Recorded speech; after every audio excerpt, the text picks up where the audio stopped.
దేవుని పరిశుద్ధ నామానికి స్తోత్రం కలుగును గాక. హల్లెలూయా. మన ప్రభు అయిన యేసుక్రీస్తు నామములో మీ అందరికీ ఉదయకాలమందు శుభాలు తెలియజేస్తున్నాను. ఈ దినమందు దేవునితో ఈ దినం అనే కార్యక్రమంలో మనమందరం కలిసి ఉదయకాలమందు ఒక అద్భుతమైన వాక్యాన్ని మనం ధ్యానం చేద్దాం. నా ప్రియ సహోదరి సహోదరులారా, రూతు గ్రంథము 2వ అధ్యాయము, రూతు గ్రంథం 2వ అధ్యాయము 12వ వచనాన్ని మనం చదువుకుందాం. యెహోవా నువ్వు చేసిన దానికి ప్రతిఫలం ఇచ్చును, ఇశ్రాయేలు దేవుడైన యెహోవా రెక్కల క్రింద సురక్షితంగా నుండునట్లు నీవు వచ్చితివి, ఆయన నీకు సంపూర్ణమైన బహుమానం ఇచ్చునని ఆమెకు ఉత్తరం ఇచ్చాను.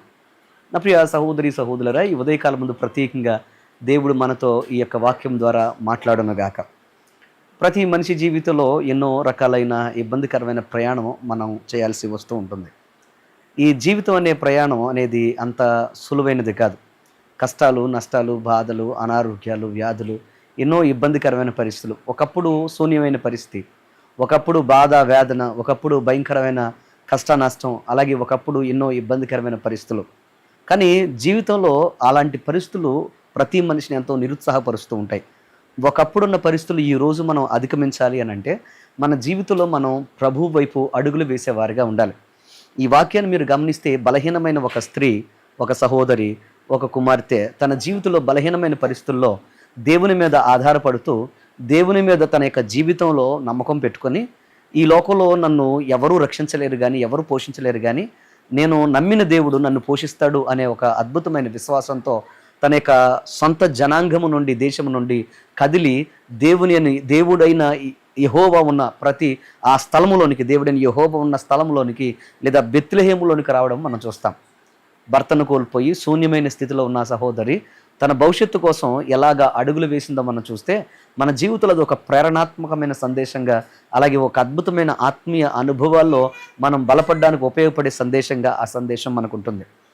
దేవుడు ఈ వాక్యం ద్వారా మనతో మాట్లాడుతున్నాడు. ఆనాడు శూన్యమైన, ఎందుకు పనికిరాని, ఏం చేయాలో అర్థం కాని ఒక ఆందోళన ఉన్న ఒక సహోదరి జీవితంలో పలికిన మాట ఈరోజు మీ జీవితాల్లో కూడా ఆయన పలుకుతూ ఉన్నాడు.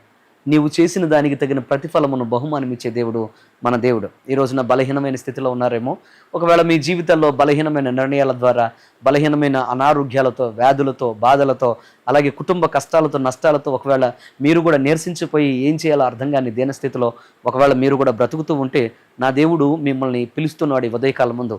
మీ జీవితంలో నమ్మకం మాత్రం ఉంచి, విశ్వాసం మాత్రం ఉంచి ముందుకు సాగిపోతే మీరు చేసిన దానికి ప్రతిఫలం ఇచ్చే దేవుడు నా దేవుడు. మీ జీవితంలో ఎంత బలహీనమై ఉన్నారో, ఎంత కష్టాలు నష్టాలు అనుభవించారో, ఆ కష్ట నష్టాల నుంచి మిమ్మల్ని అద్భుతమైన పాత్రలుగా నిలబెడతాడు. ఈ వాక్యం ద్వారా మనం నేర్చుకునే పాఠం ఏంటంటే, కష్టమైన నష్టమైన విశ్వాసంతో అడుగులు వేస్తూ దేవుని వైపు నువ్వు జీవితంలో ఎప్పుడైతే వస్తూ ఉంటావో అప్పుడు నువ్వు చేసిన దానికి తగిన ప్రతిఫలం అనుగ్రహిస్తాడు. చేసిన ప్రార్థనకు, చేసిన పరిచర్యకు, చేసిన నీ జీవితంలో యాచనలకు, నమ్మకత్వానికి ఆయన తప్పకుండా నీకు ప్రతిఫలం ఇస్తాడు. అంత మాత్రమే కాదు, ఆయన రెక్కల క్రింద నీకు సురక్షితమైన రక్షణ ఉంది అని ఈ వాక్యం ద్వారా దేవుడు మనతో మాట్లాడుతున్నాడు. ఈరోజు మీ జీవితంలో కూడా ఒకవేళ అన్నీ ఉండొచ్చు, కానీ నీ జీవితంలో నీకు క్షేమం లేకపోతే దానివల్ల ప్రయోజనం లేదు. ఈరోజు నీ బ్రతుకులో కూడా దేవుని వైపు అడుగులు వేస్తున్న నీవు నీ జీవితంలో ఏం కలుగుద్ది అని, నా బ్రతుకులో నేను ఏం పొందుకుంటాను అనే ఒకవేళ అపనమ్మకంతో ఉంటే దేవుడు నీతో మాట్లాడుతున్న మాట ఏంటంటే, ఆయన నీకు రక్షణ అనుగ్రహించే దేవుడు. అంత మాత్రమే కాదు, ఆయన సమృద్ధిగా బహుమానం ఇస్తాడు. ఒక దేవుని దాసునిగా మీకు ఈ మాట చెప్తున్నాను, జాగ్రత్తగా వినండి. మీ జీవితంలో మీరు పొందుకున్న ప్రతిఫలము మించి ఆయన బహుమానించేవాడు. నువ్వు చేసిన దానికి ప్రతిఫలం ఇస్తాడు ఒకటి. రెండవది, ఆయన నువ్వు చేసిన దానికి బహుమానం ఇస్తాడు. అంటే ఇది నీ జీవితంలో ఎక్స్ట్రా వచ్చేది. ఈ రోజున మీ జీవితంలో ఒకవేళ నేను కష్టపడ్డానని పొందుకున్నాను, ఒకవేళ కష్టానికి ప్రతిఫలం మాత్రమే పొందుకుంటానేమో అనుకుంటే మీరు మోసపోయినట్టే, భ్రమపడినట్లే. మీరు కష్టపడిన దానితో పాటుగా మీరు మీ జీవితంలో దేవునికి నమ్మకస్తులుగా ఉన్న కారణంగా మీకు బహుమానం ఇచ్చే దేవుడు మన దేవుడు. అందుకోసమే రూతు జీవితాన్ని మీరు జ్ఞాపకం చేసుకుంటే ఒక మోడులాగా వచ్చి పుణ్యస్త్రీగా మారి, అలాగే తరతరములకు తల్లిగా మారిపోయినట్లుగా మనం చూస్తాం. ఒక విధవరాలు మోడుగా మారిపోయి దేవుని మీద నమ్మకం పెట్టుకొని, ఆ దేవుడు నన్ను జ్ఞాపకం చేసుకుంటాడన్న దేవుని సన్నిధికి వచ్చి అక్కడ నుండి పుణ్యస్త్రీగా మార్చబడి, అక్కడ నుండి తన జీవితంలో కుమారులకు తల్లిగా మార్చబడి అనేక మంది ఒక గొప్ప తరానికి మూల విరాటుగా మిగిలిపోయింది. ఈరోజు నా ప్రియ సహోదరి సహోదరులారా, మీ జీవితంలో ఎటువంటి కష్ట నష్టాలు, బాధలు మిమ్మల్ని వెంటాడుతున్నాయి, ఒకవేళ బాధ వేదన మీ జీవితంలో ఒకవేళ మిమ్మల్ని వెంటాడుతూ ఉంటే కంగారు పడకండి. ఈ ఉదయకాలం ముందు మీతో మాట్లాడుతున్నాడు దేవుడు. మిమ్మల్ని తప్పకుండా ఆయన ఆశీర్వాదాలతో నింపి మునుపెన్నడు చూడని ఆశీర్వాదాన్ని దీవెన మీకు అనుగ్రహించి మిమ్మల్ని క్షేమకరమైన పాత్రలుగా మార్చేయడానికి ఆయన సిద్ధంగా ఉన్నాడు.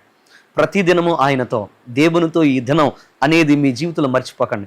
ప్రతిరోజు ఆయనతో మనం ప్రయాణం చేస్తూ ఆయనతో మనం అడుగులు వేస్తే నిన్ను, నీ కుటుంబాన్ని, నీ బిడ్డలను, నీ భవిష్యత్తును, నీ యొక్క ఉద్యోగాన్ని, నీ వ్యాపారాన్ని, నీ చేతి పనులను, నీ చదువును, అలాగే నీ భవిష్యత్తును ఆయన కంట్రోల్లో తీసుకొని ఆయనే ముందుకు నడిపిస్తాడు. ఆయన ఎప్పుడు మిమ్మల్ని సిగ్గుపరిచే దేవుడు కాదు, మునుపటి కంటే గొప్ప ఆశీర్వాదాలతో నడిపించే దేవుడు. రూతు జీవితాన్ని ఎలాగైతే అందమైన జీవితంగా మార్చేశాడో, రూతు జీవితం భయంకరమైన బాధ, వేదన, అలాగే ఒక భయంకరమైన ఏమాత్రం జీవితం రేపు అనేది లేని ఒక శూన్యస్థితిలో ఉన్న ఆ రూతు జీవితాన్ని ఎలాగైతే ఒక అందమైన ప్రపంచంగా మార్చాడో, మీ జీవితం కూడా, మీ భవిష్యత్తును కూడా అంతే అందంగా మార్చి మిమ్మల్ని ముందుకు నడిపిస్తాడు. ఈ దినమందు ప్రత్యేకంగా అటువంటి కృప దేవుడు మీకు అనుగ్రహించి మిమ్మల్ని ఆశీర్వదించి నడిపించును గాక. Let's pray. ప్రార్థన చేద్దాం. మా పరమ తండ్రి, నీ కొందరు స్తోత్రాలు నాయన. ఈరోజు ప్రత్యేకంగా ప్రియబిడ్డలు చేస్తున్న ప్రతి ప్రయత్నాలు మీరు సఫలపరచండి. వేస్తున్న ప్రతి అడుగును మీరు స్థిరపరచమని వేడుకున్నాను. అవునైనా రుతుతో నువ్వు మాట్లాడావు, నువ్వు చేసిన దానికి తగిన ప్రతిఫలం అనుభవిస్తావని. అయ్యా, బిడ్డలు ఎంత విశ్వాసంతో ప్రార్థన చేస్తున్నారో, ఎంత నమ్మకంగా నిన్ను వెతుకుతున్నారో, నిన్ను సేవిస్తున్నారో అంతకు తగ్గ ఆశీర్వాదం దీవెన బిడ్డలకు అనుగ్రహించండి. ప్రతి కీడులు, ప్రతి శోధనలు మీరు తప్పించండి. ఈ యొక్క నీ కొందల కార్యక్రమం చూస్తున్న ప్రతి ఒక్కరిని, ప్రార్థనలు ఏకీభవిస్తున్న ప్రతి ఒక్కరిని నిండారులుగా ఆశీర్వదించి వారి వ్యవసాయ, వ్యాపార, ఉద్యోగాలలో, చేతి పనుల్లో, చదువుల్లో, భవిష్యత్తులో మీరు స్థిరపరిచి అందమైన జీవితంగా బిడ్డల జీవితాలను మీరు మార్చి గొప్ప విజయాలతో సంతృప్తిపరచమని ఈ దినమంతా నేను మీరే బిడ్డలతో ఉండి మా దేవుడు మాకు సహాయం చేశాడని గొప్ప సాక్షులు కనబడే భాగ్యం దయచేయమని యేసు నామమున అడుగుచున్నాము తండ్రి. Amen. Amen. God bless you. దేవుడు మిమ్మల్ని దీవించును గాక. ఆమెన్.